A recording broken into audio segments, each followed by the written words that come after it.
near-constant conflict over the past 10 years has forced the militaries of the Iron Kingdoms and the wild tribes of Imran to continue to evolve their approach to warfare as they battle for supremacy, domination, and survival. As the nature of warfare has become more specialized, so too have the armies which each nation brings to bear. Within the greater whole of each stand numerous specialized divisions built around specific warrior traditions and who excel at certain types of warfare. These so-called theme forces include armies such as Signar's hard-bitten Trencher Corps, the frontline soldiers of any Signaran engagement.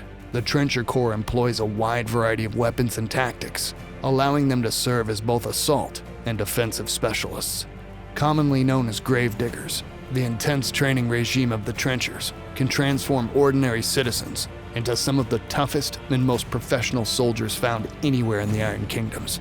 As Signar continues to evolve its military to meet the challenges of the many enemies it faces, Trencher divisions have become a vital part of Signar's military strategy. Other such theme forces include armies forged not by training, but by geographic location and societal traditions, like the fiery armies of the northern-dwelling Trollbloods, known as the Northkin. Hailing from the frigid and snowy northern reaches of the Iron Kingdoms, the hardy and drink-loving Northkin Trollbloods call upon not only their tribal warriors, but also the local fauna itself. Fierce Arctic bears trained and outfitted for war, full-blood trolls whose physiology has adapted them to command the power of cold and ice, none more terrifyingly so than the massive Glacier Kings. Bound together by ancient traditions, a love of strong drink, and an even greater love of fighting, the Northkin bring the fury of the winter storm and crushing avalanche crashing down upon any who dare threaten their kith and creel. There are, of course, many more of these unique organizations, each one having as unique an approach to war as the troops and weapons of war that comprise it. In an era of war such as this, knowledge is the greatest weapon any general can wield. And while the information I, Gavyn Kyle, the greatest intelligence agent and spy of the modern era, am about to disclose to you comes at far from a modest fee, I trust you realize that what I bring you is worth every penny, as always.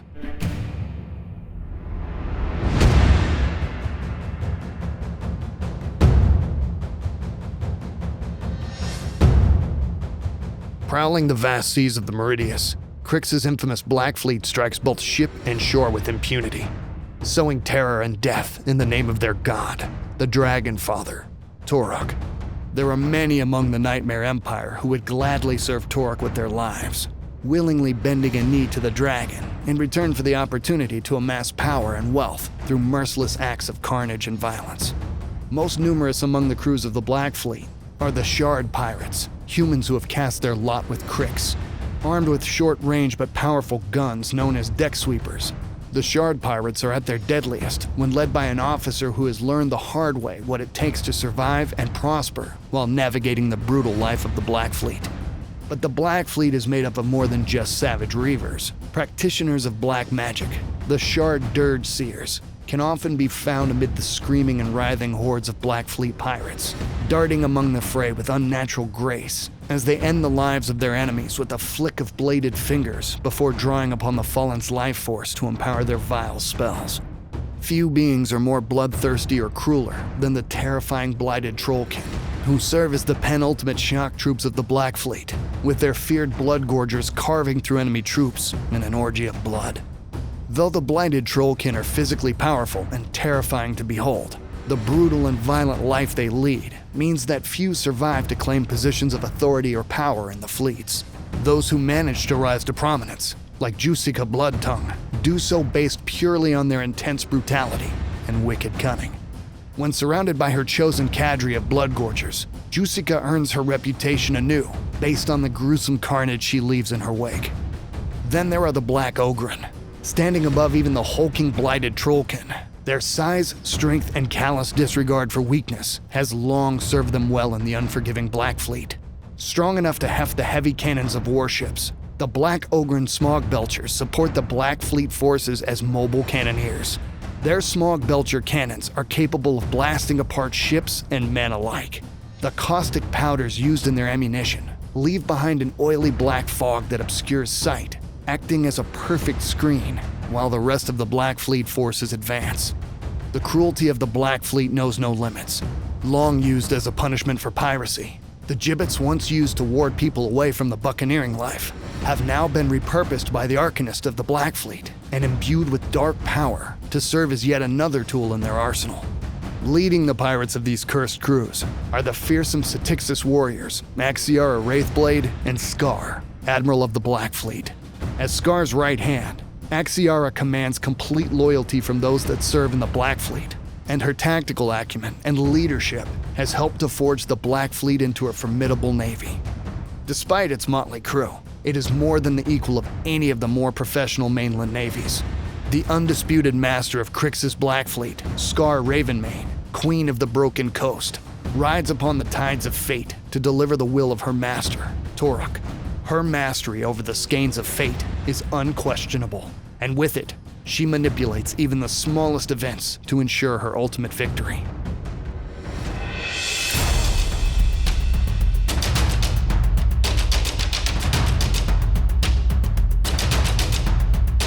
Rising from the deepest swamps of the Iron Kingdoms, the Blindwater congregation marches forth to drown the world in blood and death for their master, their newly anointed demigod. Comprised of savage Gatorman tribes, as well as bog-trogs and croaks subjugated to the congregation's will, the Blindwater congregation stands as a primal force spawned in an older, more sinister age, one in which the powers of death and bloodshed were freely embraced. And indeed, among the terrifying ranks of the Blindwater congregation walk the dead. Bloated and distended, the Gatorman husk is a creeping, crawling testament to the gruesome command Gatorman mystics possess over death itself.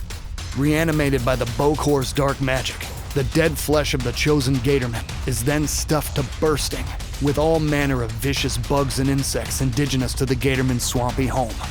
Within their macabre sack, these trapped insects seethe and wriggle, becoming increasingly agitated, until some inevitable battlefield trauma releases the swarm to vent its fury upon anyone unfortunate enough to be nearby. Another undead creation of the insidious Bokors, the Gatorman Soul Slave is bound to serve its warlock master well beyond death. Its decaying flesh and bones are imbued with potent stores of arcane power that its master can call upon during battle, granting the warlock the ability to perform magical feats far greater than his mortal skills allow. The only thing Gatormen love more than fighting is feasting, but in their uniquely vile way, they have actually found a method to combine both passions. Boiling and writhing with unnatural energies, the Boil Master and Spirit Cauldron blur the line between who is master and who is servant. In practice, it is the Boil Master who summons forth and binds the tormented spirits of the Spirit Cauldron.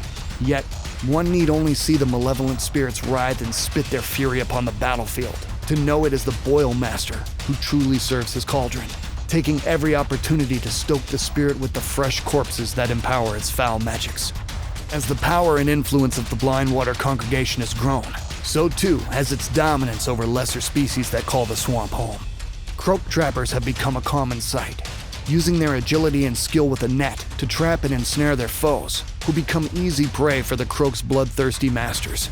Even some Croaks have managed to carve out notoriety among the congregation, most notably the powerful conjoined Croak sorcerer, Quack Slickspine, and Gub. Their combined nature allows this creature to handle far more magical strain than other shamans of their race, a trait they employ with great mastery, whether to heal their allies, to douse their foes in caustic acids, or to curse their enemies, so even solid ground becomes nigh impossible to traverse. No clearer sign of the Blindwater congregation's ever-growing power is their dominance over the monstrous and terrifying Dracodiles. To the tribes of the Gatormen, Bogtrogs, and Croaks, the Dracodile, a reptile of immense size and ferocity, is the embodiment of their deity's essence. This primordial creature is capable of altering the ground around it to fetid swampland and spitting forth vile, corrosive acid that burns the sight from those affected. It continually stalks the battlefield with an endless hunger for living, bloody flesh. As fearsome as the Dracodile are the congregation's leaders, a peerless hunter and one of the few Gatormen to have mastered the use of the hunting rifle. Longchops is as effective taking his prey down from afar with his heavy forge lock as he is ending a victim's life up close with its powerful jaws. Having achieved the first stage of his godhood, the ancient Gatorman Bokor, Barnabas, has become a living avatar of Kosk. His beating heart still visible within his rent chest, Barnabas commands power over death and the spirit world with absolute authority. At his will, nearby spirits stir and imbue the carnage of death that follows in his wake with unliving malice, ready to strike at his command. With a mere thought, he can send the world around him spinning into the blackness of the grave, or summon forth burning blood to rain down upon his foes. But most terrifying of all is his mastery over the ritual power of death, for in his elevated state, all followers of the Blindwater congregation are little more than fuel for his next dark ascension.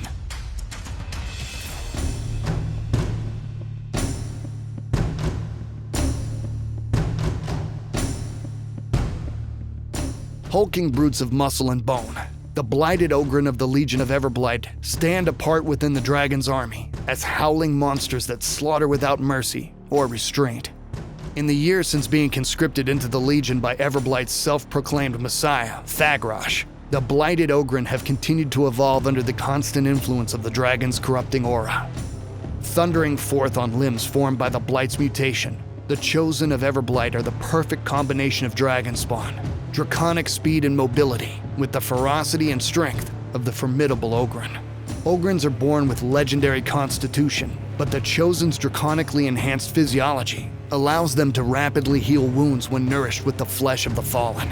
Charging into combat, the Chosen of Everblight scatter lesser warriors before them as they lash out with their wicked pole arms to tear their opponents limb from limb. Everblight has gathered many lieutenants to his legion. Blessed by dark visions, the Blighted Ogrin known as Amok the Truthbearer marches alongside Everblight's chosen warlocks as a powerful spiritual protector, guarding against the arcane and spiritual dangers harnessed by Everblight's foes. So steeped in arcane energies is Amok that his mere presence coalesces ethereal spirits into corporeal form. Those who dare try to harness arcane power find their flesh seared and their minds ravaged. Beneath Amok's fearsome gaze, other Ogrin know that death at the hands of their enemy is a far better fate than to be judged lacking by the unforgiving servant of the dragon. One creature among the Legion's many is known as the herald of its terrifying master, a black-pinioned avatar of death. The massive vulture transformed into a war beast immediately stands apart among Everblight's ranks due to its non-dragon spawn origins. Once a faithful pet of the Ogrin mystic Animag, this great carrion bird has become a fiendish war beast within the Legion, thanks to the draconic mutation of Everblight's corrupting proximity. Now, the very presence of Golab saps the living of their vitality, leaving even the hardiest creature easy prey for the grasp of death and Golab's carrion feast. Once a powerful Ogrin mystic, Animag the Doom Feaster now bends her hexing powers to serve Everblight and his Legion. Animag draws her powers from death and slaughter. The blessings of strength she once bestowed upon noble Ogrin warriors is now as twisted and corrupted by the Blight as her people's bodies and minds are. Together with her favored war beast Golab, Animag is determined to bolster her people's position among Everblight's Legion by unleashing a tide of blood and death upon all who might dare oppose the dragon. I trust you found this information well worth my fees. I also understand you have a keen interest in the current situation in Lael, though such information falls outside my current contract, and I have quite a line of other possible clients waiting to engage my services. Out of consideration for our long-standing relationship, I would be more than willing to discuss a new contract with you to retain my formidable services.